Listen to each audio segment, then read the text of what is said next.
हर business के लिए profit and loss analysis बहुत जरूरी है।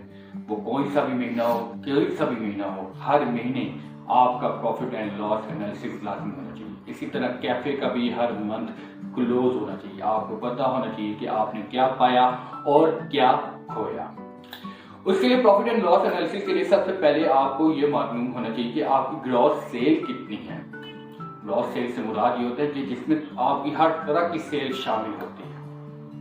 उसके बाद आपको ये मालूम होना चाहिए कि आपने सेल्स टैक्स कितना कलेक्ट किया हुआ है, और उसके बाद आपको ये मालूम होना चाहिए आपने डिस्काउंट या कॉम्प्लीमेंट्री कितना दिया हुआ है।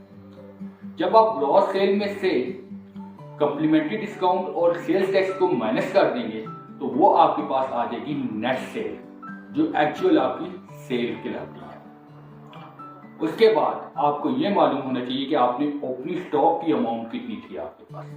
उसके बाद आपको ये मालूम होना चाहिए कि आपके पास परचेजिंग स्टॉक की अमाउंट कितनी थी। और इसके अलावा जब आप इन दोनों को ऐड कर लेंगे, आपने इन दोनों को ऐड कर लिया तो फिर जो आपके पास क्लोजिंग स्टॉक की अमाउंट आपको मालूम होगी, उस क्लोजिंग स्टॉक की अमाउंट को आपने इससे माइनस कर देना, तो आपके पास कॉस्ट ऑफ गुड सोल्ड आ जाएगी, वो एक अमाउंट आ जाएगी।